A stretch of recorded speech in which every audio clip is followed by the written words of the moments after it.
हरे कृष्णा हरे कृष्णा कृष्णा कृष्णा हरे हरे, हरे राम राम राम हरे हरे।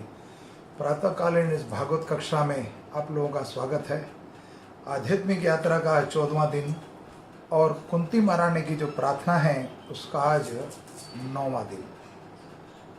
सब लोगों का स्वागत है भागवत कक्षा में।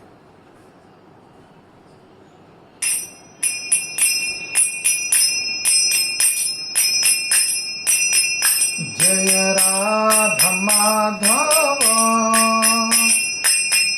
कुंज बिहारी, जय राधा माधव कुंज बिहारी,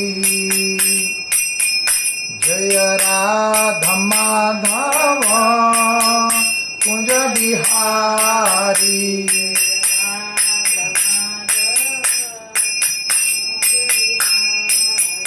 जय गोपी जन वल्लभ गिरिवरधारी, जय जन वल्लभ, जय गोपी जन वल्लभ गिरिवरधारी, जन वल्लभ धारी, यशोदानंदन भज जन रंजन, न यशोदानंदन भज जन रंजन, यशोदानंदन भज जन रंजन, यमुना तीरा वनचारी, तीरा वन, यमुना तीरा वनचारी,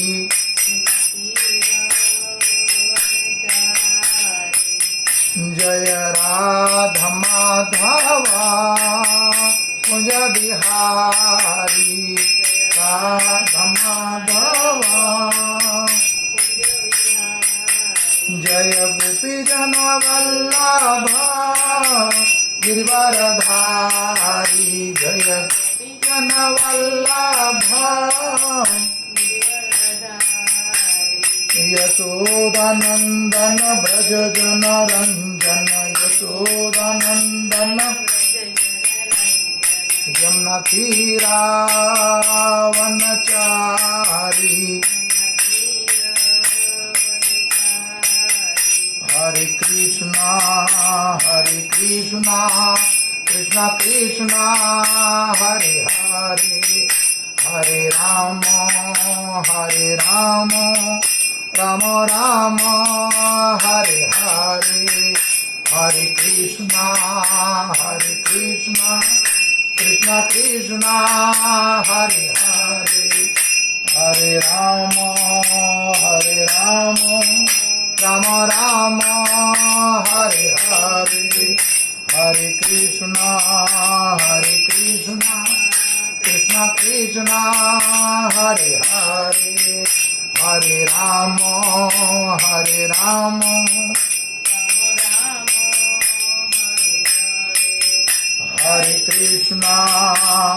कृष्णा कृष्णा हरे हरे, हरे राम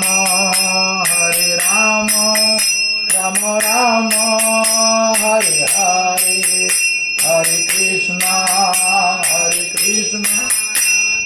कृष्णा हरे हरे, हरे राम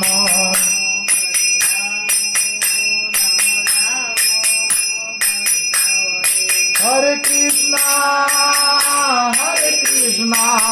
कृष्णा कृष्णा हरे हरे, हरे राम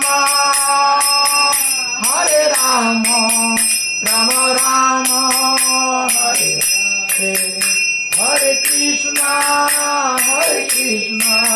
कृष्णा हरे हरे, हरे Ram Ram Hare Hare, Hare Krishna, Hare Krishna, Krishna Krishna, Hare Hare, Hare Rama, Hare Rama, Rama Rama, Hare Krishna, Hare Krishna, Krishna Krishna, Hare Hare, Hare Rama,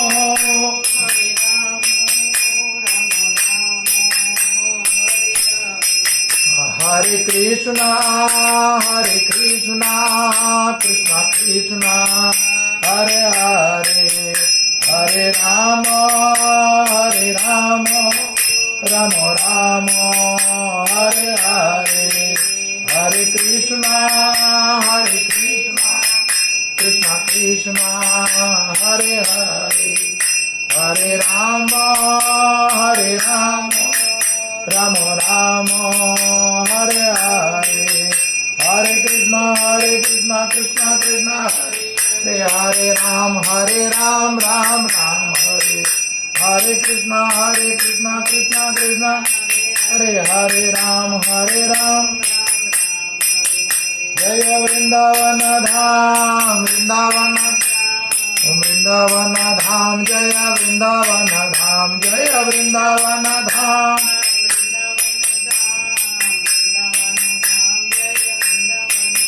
Jaya Radha, Sama Sundara Radha, Sama Sundara Radhe.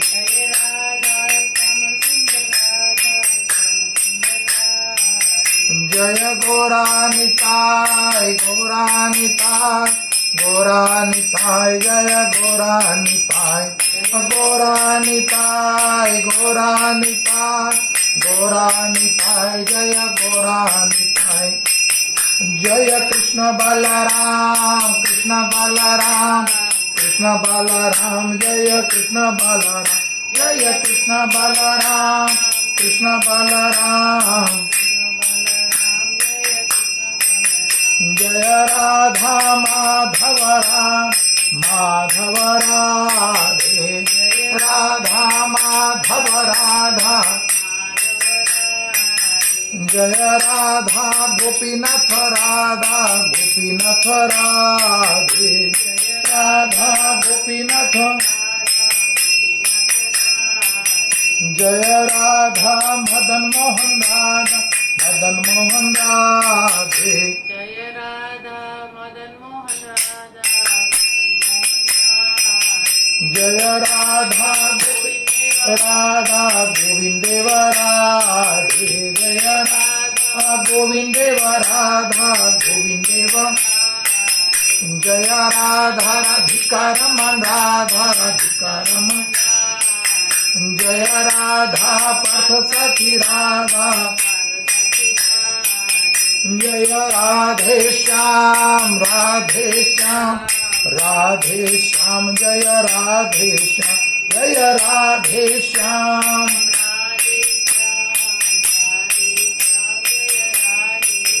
Jaya Sita Ram, Lakshmana Hanuman, Sita Ram, Jaya Jaya Jagannath, Jaya Jagannath, Jaya Baladev.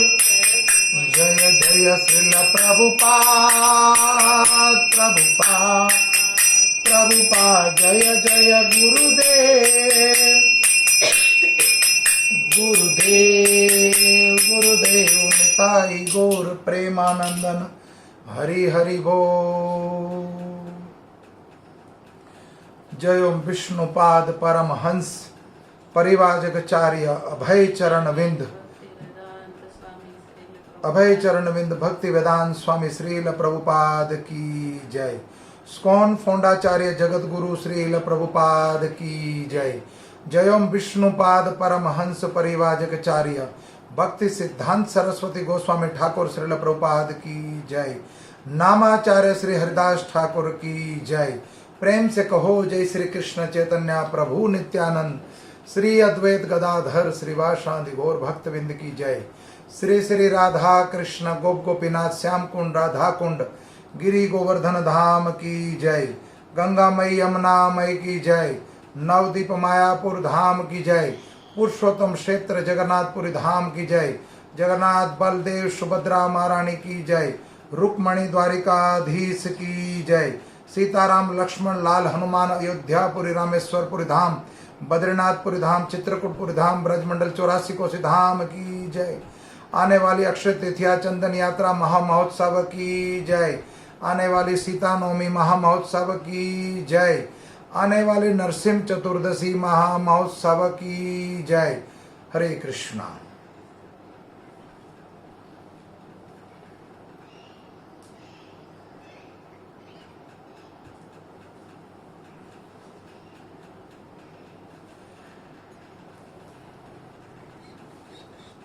हरे कृष्णा कृष्ण कृष्ण हरे हरे, हरे राम राम राम हरे हरे। ओम नमो भगवते वासुदेवाय।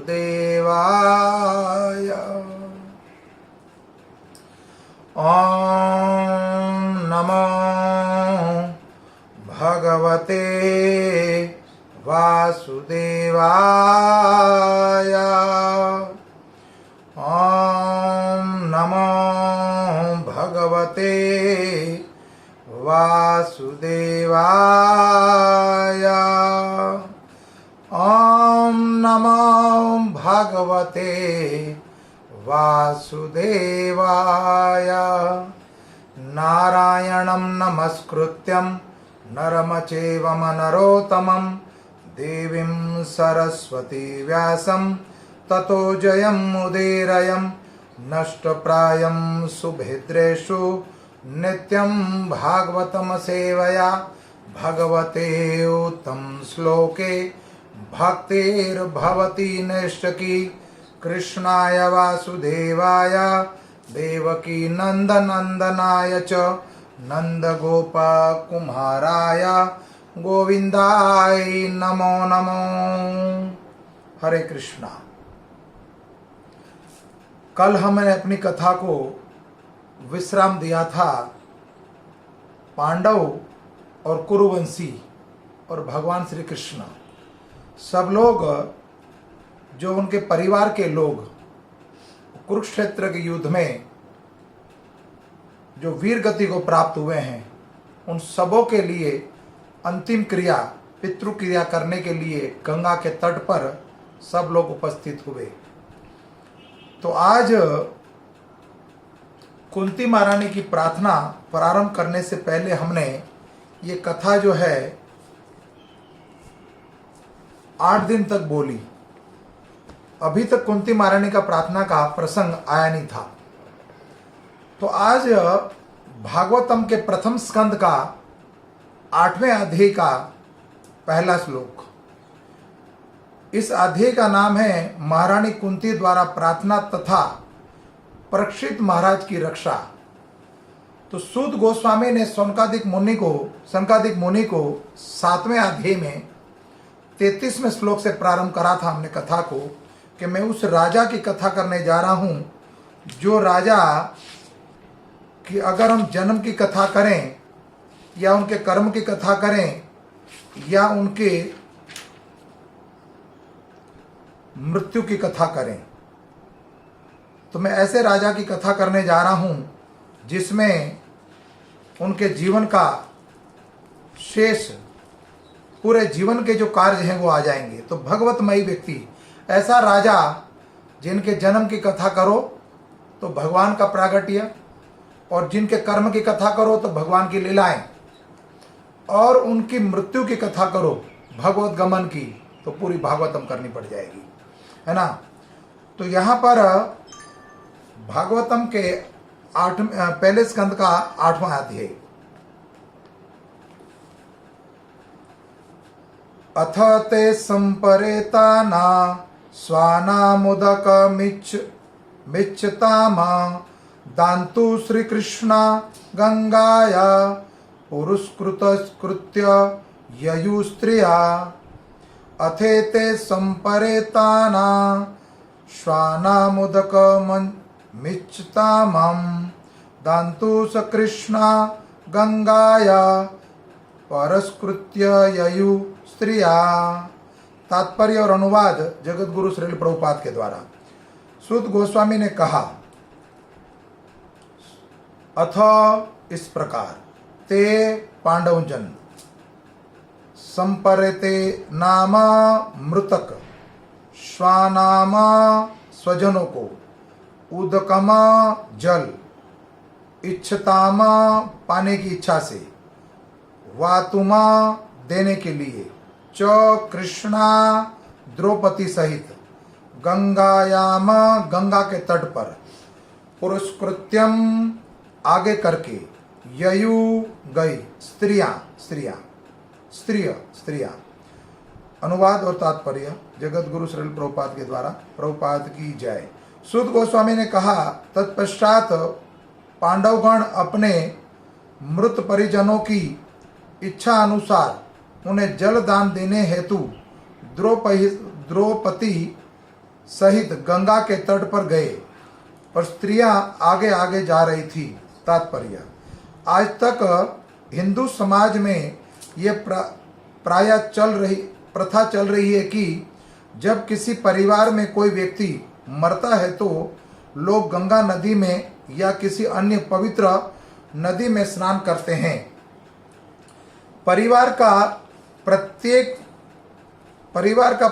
प्राणी दिवंगत आत्मा को एक लोटा गंगा जल देता है और स्त्रियों को आगे करके सभी लोग एक जुलूस बनाकर उनके पीछे चल रहे थे। पांडवों ने भी 5000 वर्ष पूर्व इन्हीं नियमों का पालन किया था। भगवान श्री कृष्ण पांडवों के ममेरे भाई होने के कारण पारिवारिक सदस्यों में से थे।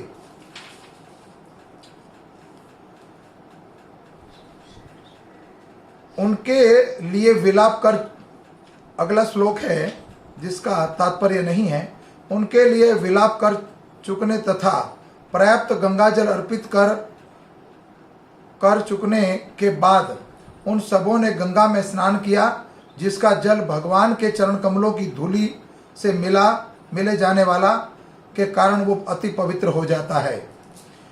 वहीं कुरुवंशियों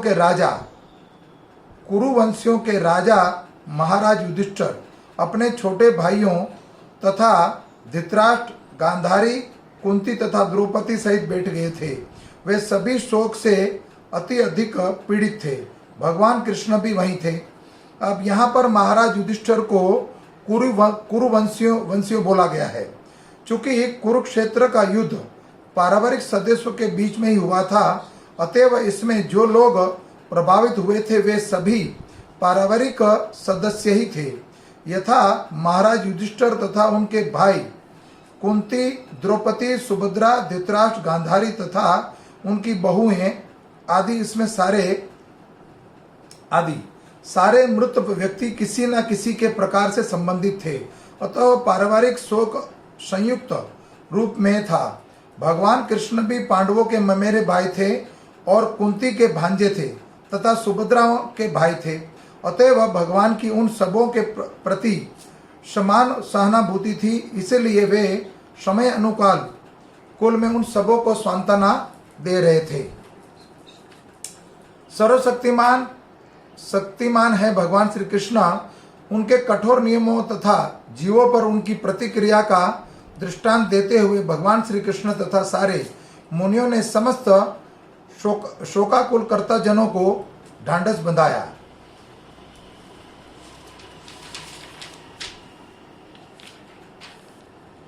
परमेश्वर के आदेश सांत्वनागत प्रकृति के कठोर नियम किसी जीव के द्वारा बदले नहीं जा सकते।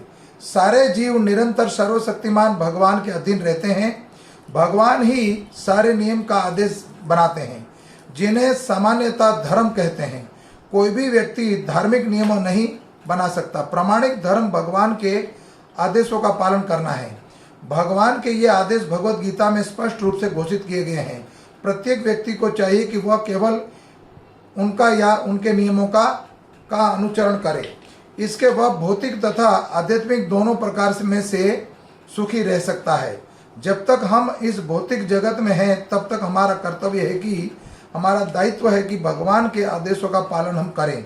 यदि भगवत कृपा से हम इस संसार के बंधन से छूट जाएं तो भी अपनी मुक्त अवस्था में भगवान की प्रेमा भक्ति करते रहना चाहिए। अपनी भौतिक अवस्था में आध्यात्मिक दृष्टि के अभाव में हम ना तो अपने को देख पाते हैं, ना ही भगवान को। लेकिन जब हम भौतिक आसक्ति से मुक्त होकर अपने मूल आध्यात्मिक स्वरूप का प्राप्त करते हैं तो हम अपने आप को तथा भगवान के साक्षात देख सकते हैं। अतएव मुक्ति का अर्थ है कि जीवन की भौतिक वृद्धि को त्याग कर मूल आध्यात्मिक स्थिति को पूर्ण धारण कर लेना। इस तरह ये मनुष्य जीवन अपने आप को इस आध्यात्मिक स्वतंत्रता के योग्य बनाने के लिए है। दुर्भाग्यवश हम माया के वश में होकर कुछ वर्षों के इस क्षणिक जीवन को भी ही स्थायी मान बैठते हैं और इस तरह से माया द्वारा उत्पन्न छंद स्वरूप वाले तथा कथित देश, घर, भूमि, संतान, पत्नी, समुदाय, संपत्ति आदि में स्वाभाविक स्थिति में भ्रमित हो जाते हैं। इस तरह से हम माया के इशारे पर इस छंद संभावित की रक्षा के लिए एक दूसरे से लड़ते रहते हैं। आध्यात्मिक ज्ञान के अनुशीलन द्वारा हम अनुभव कर सकते हैं कि हमें इस भौतिक साज समान से कुछ लेना देना नहीं है। जब तक विषय वासना शरीर संसार का सुख भोगते रहेंगे तब तक ये दुख भोगना पड़ेगा। ऐसा होने पर हम तुरंत भौतिक आसक्ति से मुक्त हो जाते हैं। इस संसार की भ्रांतियों का ऐसा सष्टीकरण भगवत भक्तों की संगति से तुरंत ही हो जाता है, क्योंकि वे मोहग्रस्त हृदय से भीतर दिव्य ध्वनि को प्रज्वलित कराने में सक्षम होते हैं और इस तरह से मनुष्य को समस्त शोक तथा मोह से मुक्त कराने वाला है।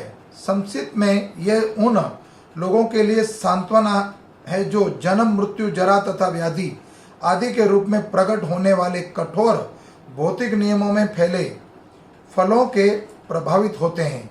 युद्ध से पीड़ित कुरुवंश के सदस्य मृत्यु के समय से शोकाकुल थे और भगवान ने उनको ज्ञान से ढांढस बंधाया, सांत्वना दी।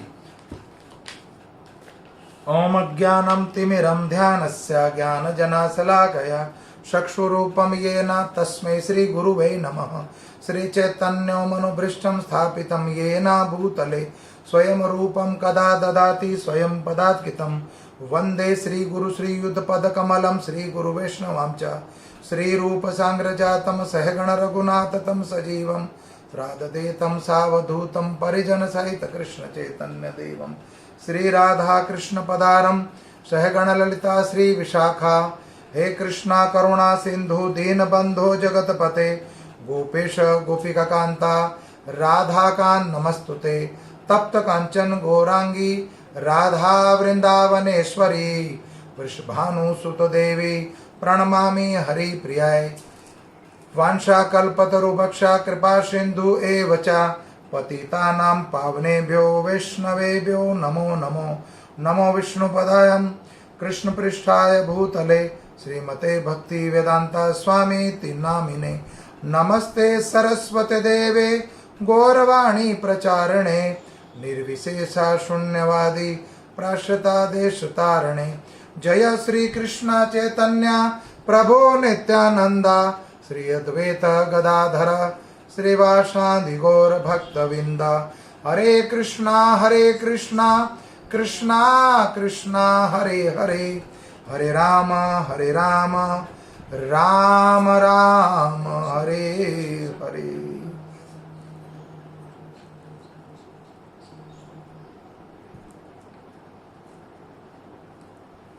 हरे कृष्णा।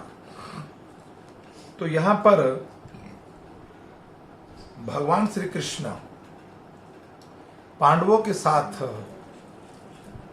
युद्ध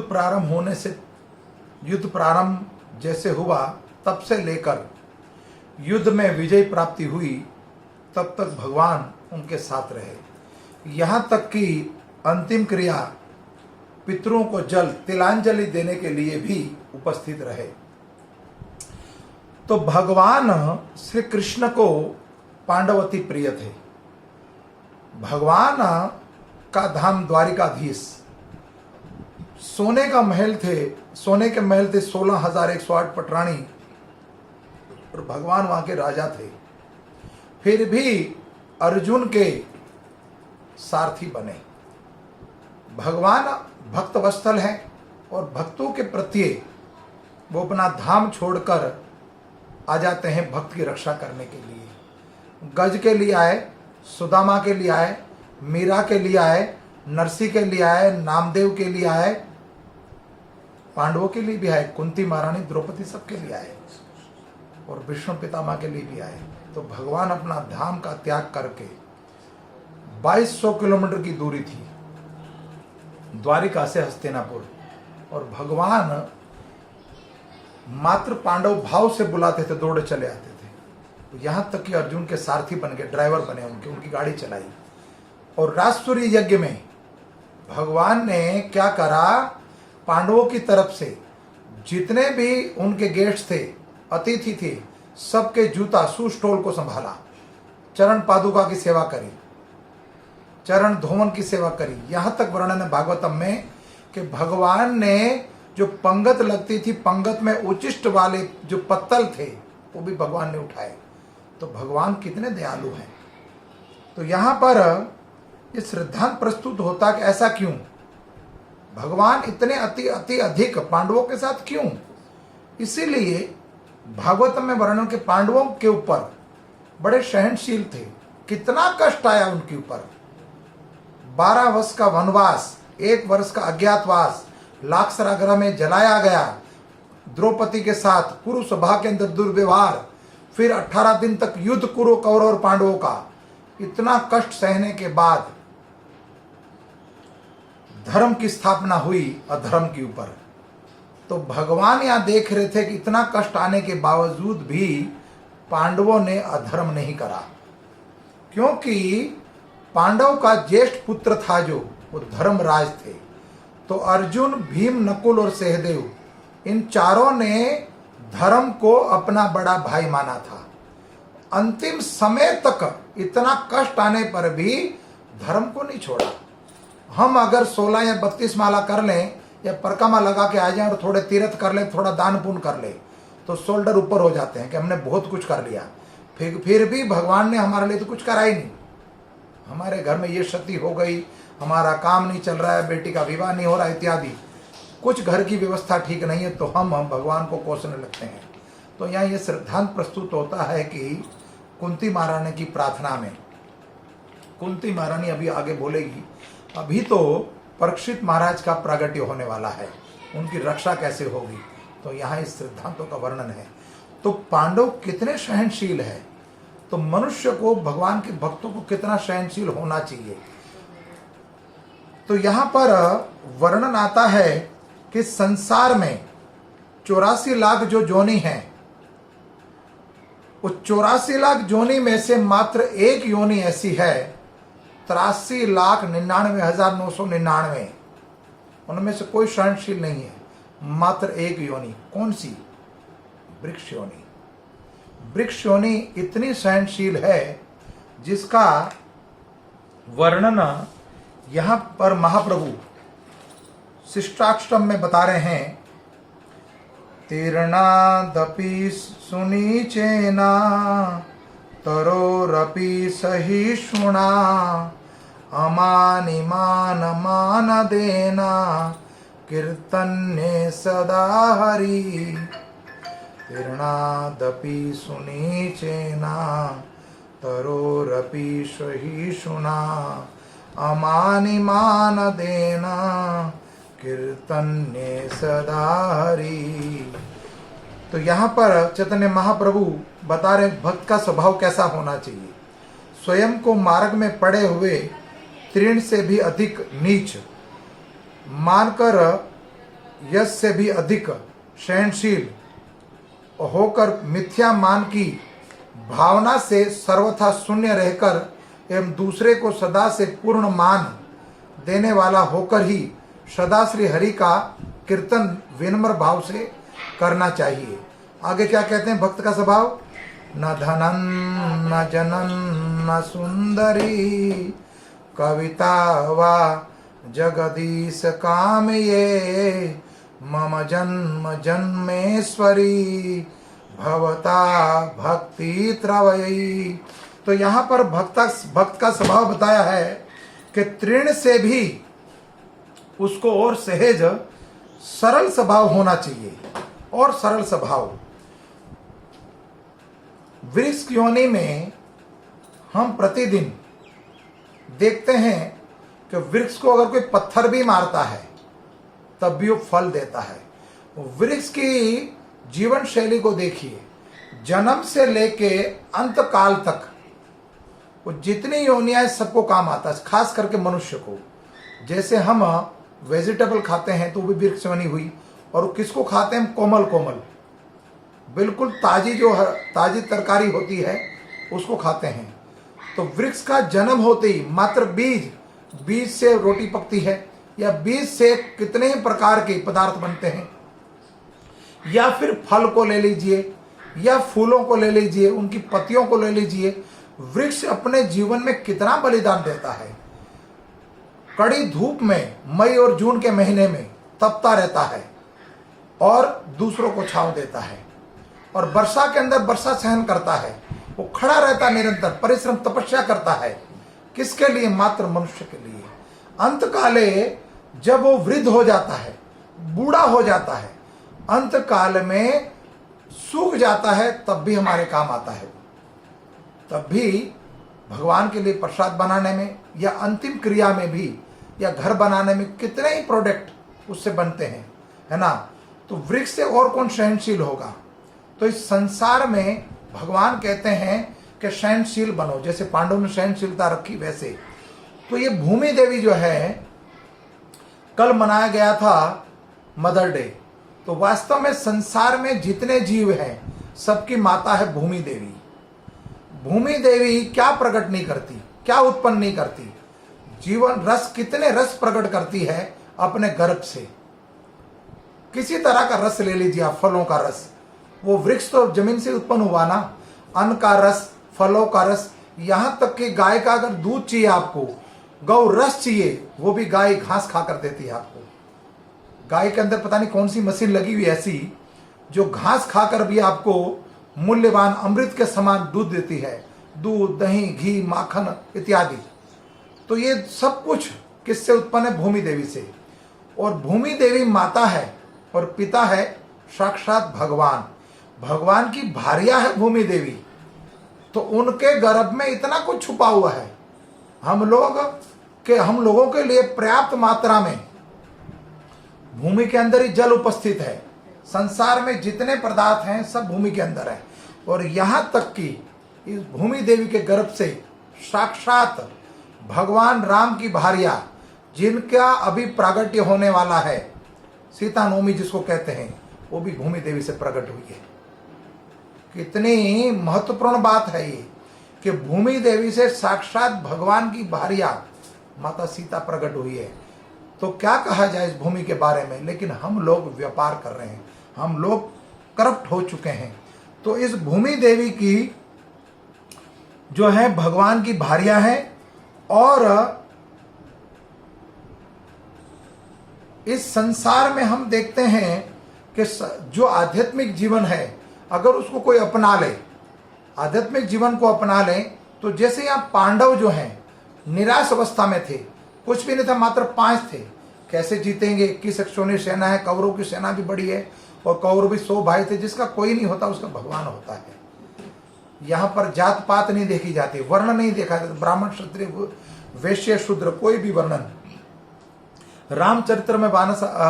रामचरितमानस में वर्णन आता है केवट का वर्णन आता है कि भगवान राम जब इस भूमि में थे, भयो भव भूषण राम केनी जब आपन थे।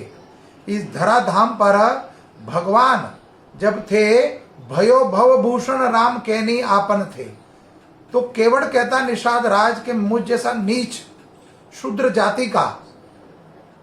जाति का पिछड़े वर्ग का ना मेरे अंदर कोई गुण है, ना कुछ कला है, ना रंग रूप है।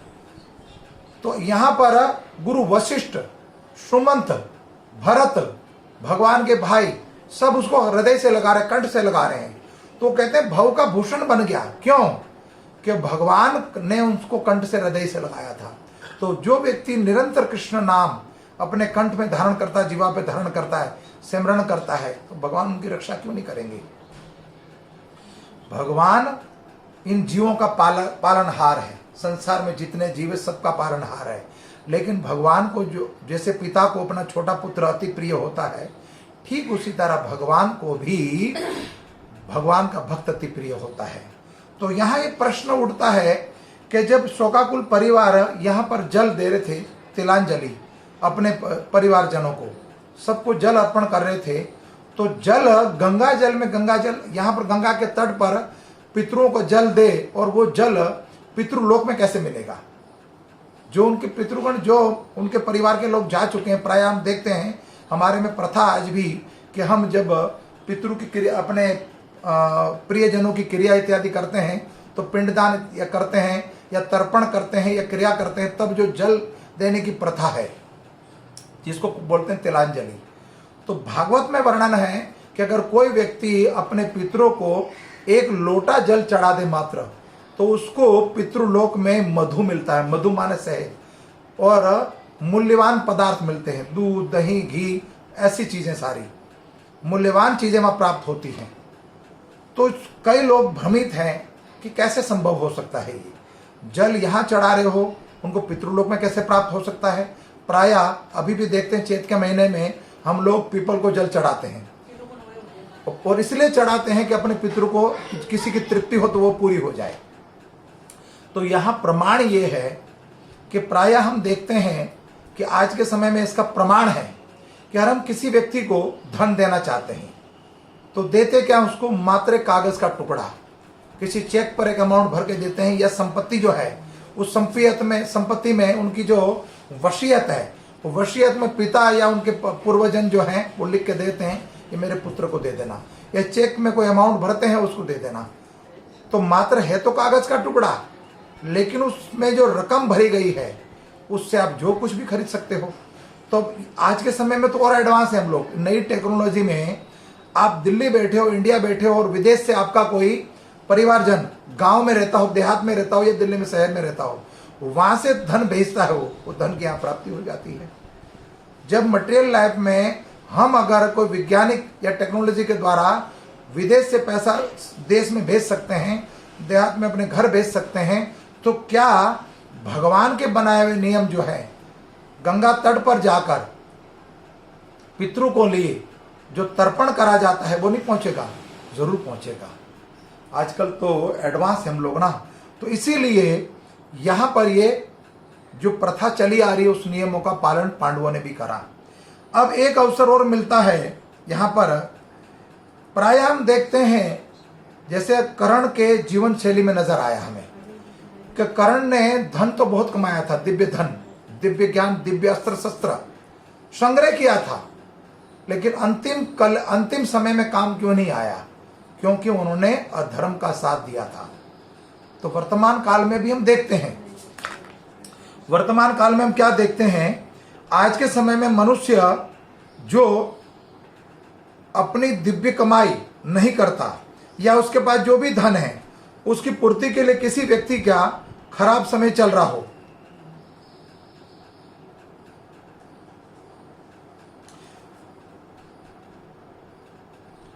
अगर उनका समय ठीक नहीं है, बुरा समय चल रहा है, तो कोई व्यक्ति उनकी धन से मदद करता है, कोई व्यक्ति उनकी धन से मदद करता है। तो जब उनका स्वार्थ पूरा हो जाता है या उनका मतलब पूरा हो जाता है तो उस व्यक्ति को भूल जाता है फिर वो। तो उनका जो देने और लेने का नियम है, जो भगवान कहते हैं किसी की मेहनत की कमाई या किसी का हक का पैसा या किसी की जो पैतृक संपत्ति हो या पंच का पैसा हो, वो नहीं रखना चाहिए। उसको तुम्हें देने के लिए पुनः जन्म लेना पड़ेगा।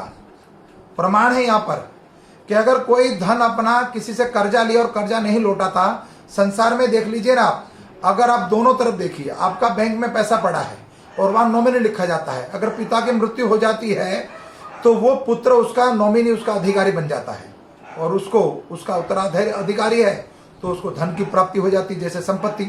ठीक उसी तरह अगर पिता ने कर्जा ले रखा है अपने घर पर, अपनी प्रॉपर्टी पर, और कर्जे से मकान लिया है होम लोन पर, और वो कर्जा पिता नहीं चुका पाया और मर जाता है तो पुत्र को कर्जा चुकाना पड़ता है ना। तो ठीक उसी तरह अगर इस जन्म में हमने वर्तमान काल में किसी से धन लिया है और धन नहीं चुका रहे हैं तो धन चुकाने के लिए पशु योनि, यहाँ तक कि पशु योनि में भी, चंडाल योनि में भी आना पड़ सकता है, उसके घर का कुत्ता बनना पड़ेगा, लेकिन उसका ऋण चुकाना पड़ेगा। ये भागवत में वर्णन है।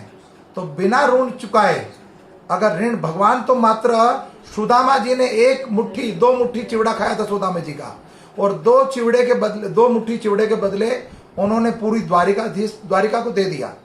जैसे द्वारका सोने की थी तो सुदामापुरी भी सोने की बन गई। तब हाथ पकड़ लिया, तीसरी मुट्ठी मत खाओ रुक्मणी और सत्यभामा ने, कि आपने तो कुछ भी नहीं दिया, वो तो कर्जा लेकर आया था, वो तो मांग कर कर्जा लेकर आया था, दरिद्रता आई थी उनके घर पे, और उनमें से तुम्हें दे दिया। उनके परिवार ने कुछ भी नहीं खाया, अमन्या था वो प्रसाद। तो अगर आपने तीसरी मुट्ठी खा ली तो आपको बैंकुट भी दे दोगे, तब भी उनका कर्जा नहीं उतार पाओगे। तो भगवान भागवत गीता में 9वें अध्याय में 26वें श्लोक में कह रहे हैं, पत्रम पुष्पम फलम तोयम, अगर मात्र कोई पत्ता, फूल, पुष्प या जल मुझे प्रदान करता है तो मैं उनका ऋणी हो जाता हूँ प्रीतिपूर्वकम।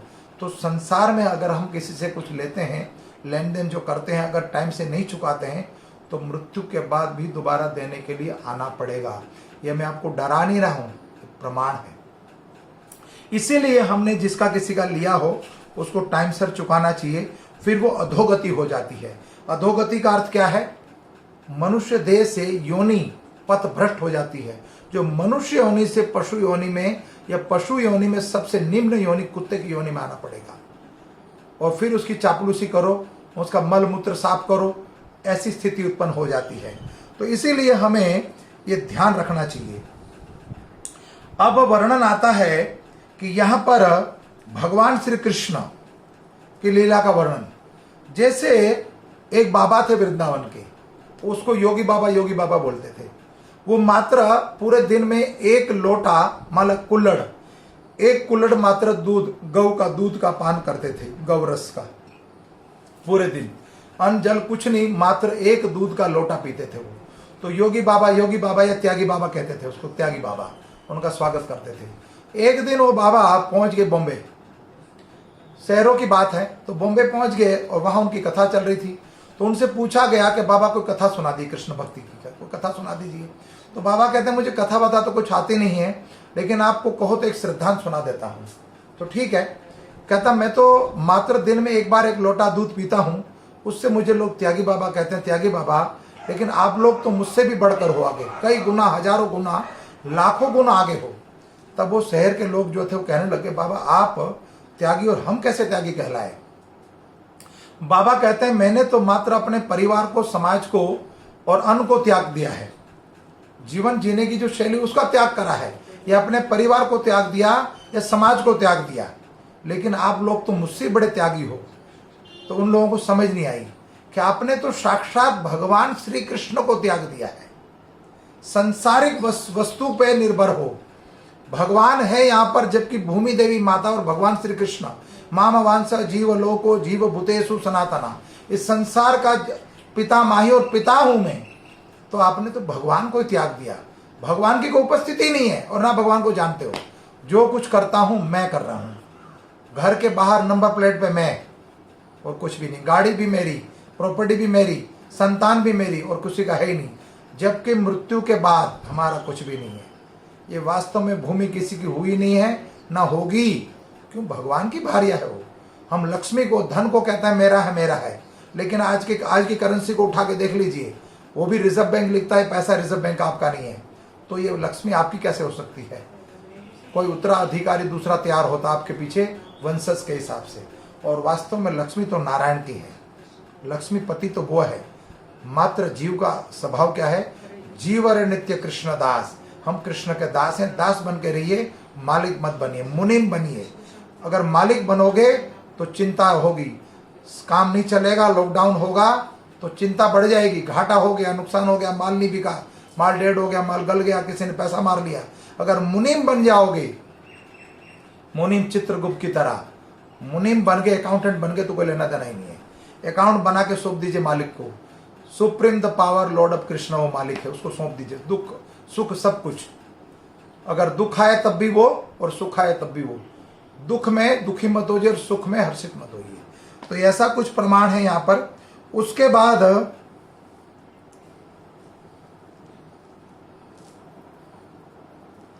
हरे कृष्णा कृष्णा कृष्णा हरे हरे, हरे राम राम राम हरे हरे।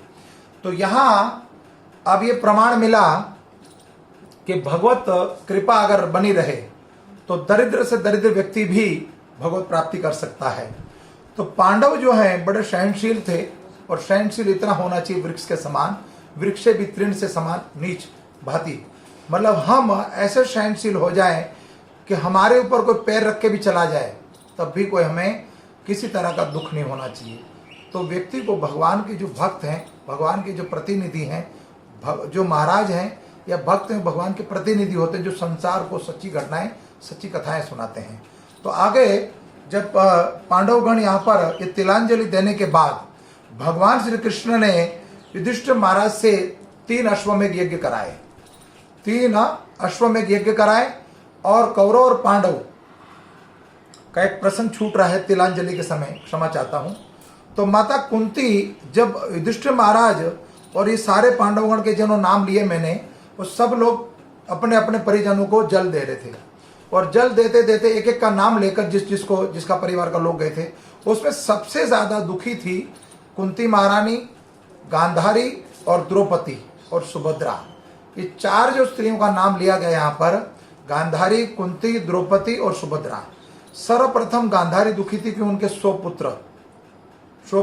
पुत्रों की वीरगति प्राप्त हुए थे वो, और कुंती महारानी का 1 पुत्र, द्रौपदी के 5 और सुभद्रा का 1। लेकिन जो गांधारी का 100वां पुत्र मरा है वो भीम से मरा, भीम की गदा से नहीं मरा, वो अश्वत्थामा के कारण मृत्यु हुई उसकी, अश्वत्थामा के कारण मृत्यु हुई। जब द्रौपदी के 5 पुत्रों के सिर लेकर गया वो, और जब उन्होंने देखा कि तो पांडव नहीं है, मुझे मेरी अपकृति होगी समाज में, उससे दुखी होकर विलाप करके तड़पता तड़पता मरा वो। और सामने कौन था? अश्वत्थामा। तो अश्वत्थामा के कारण उसकी मृत्यु हुई। अब विलाप कर रहे थे और सभी ने अपने परिवारजनों को तिलांजलि दी। उसी समय कुंती महारानी उठकर, जो सबसे पहले स्त्रियां आगे चल रही थी, प्रथा ऐसी कुछ है, और स्त्रियां पहले जल देती हैं। वैसे भी भक्ति में भी स्त्रियां आगे चलती हैं, कथा में भी स्त्रियां आगे चलती हैं। और कोई भी कार्य करना हो, घर को, जैसे कल हमने दृष्टांत दिया था कि इस संसार को संभालने के लिए सबसे महत्वपूर्ण जो पात्र है वो माँ का है, वो माँ है भूमि देवी, है ना। ठीक उसी तरह इन सारी सतियां हैं या स्त्रियों का ये स्वभाव देखा गया यहाँ पर कि सर्वप्रथम वो आगे चल रही थी और कुंती ज्यादा पीड़ित थी। तो वो जहाँ युधिष्ठिर महाराज जल प्रदान कर रहे थे, उसी समय कुंती महारानी वहां पहुंची और युधिष्ठिर के पास जाकर कहा कि पुत्र, तुम कर्ण को भी तिलांजलि दो। तब युधिष्ठिर महाराज कह रहे हैं कि मैं पांडवों को या कौरवों को, दुर्योधन तक को मैं जल दे चुका हूं। सो जो गांधारी के जो ज्येष्ठ पुत्र हैं, हमारे ज्येष्ठ पिता हैं, उनके पुत्रों को मैं जल दे चुका हूं, लेकिन कर्ण को जल क्यों दूं मैं? वो तो मेरा कुछ लगता नहीं। तब कुंती महारानी ने कहा धीरे से कि पुत्र, वो ज्येष्ठ पांडु है, लोक लज्जा के कारण मैं बता नहीं पाई। तो कोई बात कई बार बताने में जब देरी कर देते हैं तो बहुत बड़ी हानि हो जाती है। इसलिए समय अनुसार उत्तर देना चाहिए, प्रश्न का उत्तर समय अनुसार देना चाहिए। तो यहाँ पर यह सिद्धांत प्रस्तुत हुआ। तो कुंती महारानी को युधिष्ठिर कह रहे हैं मैं क्यों तिलांजलि दूं उसको? तब कहा कि वो ज्येष्ठ पांडु है और सूर्यदेव का प्रसाद है वो। तब कुंती महारानी को युधिष्ठिर महाराज कह रहे हैं कि माता, आपने देने में बहुत देर कर दी, उत्तर देने में। ये अगर पहले ही बता देती तो ये कौरवों और पांडवों का जो युद्ध हुआ है, ये युद्ध नहीं होता। बहुत बड़ी क्षति हो गई और कितने लोग मारे जा चुके हैं इसमें। उसी समय कुंती महारानी के सामने युधिष्ठिर महाराज हाथ में जल लेकर, युधिष्ठिर महाराज ने हाथ में जल लेकर श्राप दिया समस्त नारी जाति को कि आज के बाद संसार में कोई नारी अपने हृदय में, अपने पेट में बात छुपा नहीं पाएगी। समस्त नारी जाति को श्राप दे दिया। किसने? युधिष्ठिर महाराज ने, कि आज के बाद कोई संसार में नारी जाति कोई गृह बात को छुपा नहीं पाएगी। वैसे भी महत्वपूर्ण बात हो कोई ऐसी नारी को नहीं बताना चाहिए, अपनी स्त्री को बताना नहीं चाहिए। शास्त्र में वर्णन है, भले ही माताएं नाराज हो जाएं, लेकिन शास्त्र बताता है।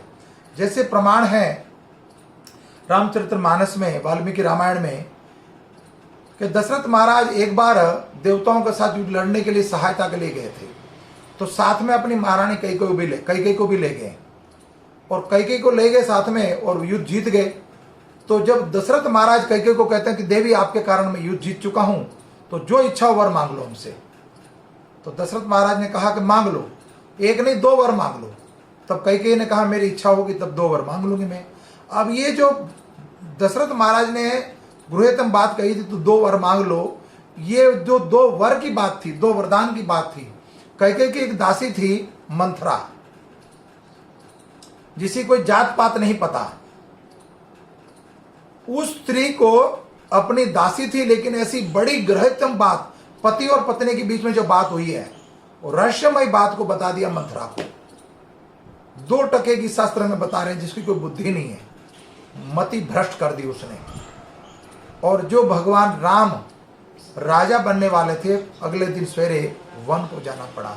ये बात और है कि भगवान की लीला है, लेकिन शास्त्र में वर्णन है ऐसी गृहतम बात हो वो नहीं बतानी चाहिए स्त्री को, ये वर्णन आया। तो यहाँ पर नारी जाति को, ये नहीं कि सारी बातें नहीं बतानी चाहिए, लेकिन ऐसी कोई रहस्य में बात है तो नहीं बतानी चाहिए। हमारी भारिया देखकर हंस रही है और हमसे रूठ भी रही है और हंस भी रही है। तो कहने का अर्थ यहाँ पर यह है कि कुंती महारानी के कारण मात्र एक रहस्य को छुपाया तो पूरी नारी जाति के ऊपर श्राप मिला। इसलिए नारी के पेट में कोई बात छुपती नहीं है, अच्छी बात है, वो पचा नहीं पाती बात को। तो यहाँ पर भगवान श्री कृष्ण उसके बाद पांडवों को लेकर हस्तिनापुर में राजमहल में गए और युधिष्ठिर महाराज से 3 अश्वमेध यज्ञ कराए। अश्वमेध यज्ञ के बाद युधिष्ठिर महाराज, भगवत चर्चा तो चलती रहेगी और अब युधिष्ठिर महाराज को राजपाट मिलने वाला है। उतने में ही अब भगवान द्वारिका जाने की तैयारी। भगवान कहते हैं सब कुछ तो हो गया, युद्ध भी समाप्त हो गया, राजी खुशी तुम्हें राज भी मिल गया है। अब मैं चला किस तरफ? बहुत समय बीत चुका है, अब मैं अपने घर चलूं। 16,108 पटरानी हैं, सारी रुष्ट हो चुकी, हमसे एक नहीं संभलती, वो 16,108 को संभालना है। तो जाने को जैसे तैयार है, रथ पे आरूढ़ हो गए। तो यहाँ पर क्या हुआ आगे, इस चर्चा को रहस्यमय छोड़ देते हैं। रथ पर आरूढ़ हो चुके हैं, और जो कथा जिस सुनी है पहले, उसको इस बात का ज्ञात होगी कि कल क्या होने वाला है। और सब सर्वप्रथम भगवान रथ पर बैठ चुके हैं, कौन प्रार्थना करने आएगा, उसकी कथा का शेष भाग हम कल बताएंगे। कथा में कोई त्रुटि रह गई हो तो क्षमा चाहता हूँ। धन्यवाद। वंशा कल्पतरुभक्षा कृपा सिंधु एव च पतितानां पावनेभ्यो वैष्णवेभ्यो नमो नमो। हरे कृष्णा कृष्णा कृष्णा हरे हरे, हरे राम राम राम हरे हरे। कृष्ण बलराम भगवान की जय। जगत गुरु श्रील प्रभुपाद की जय।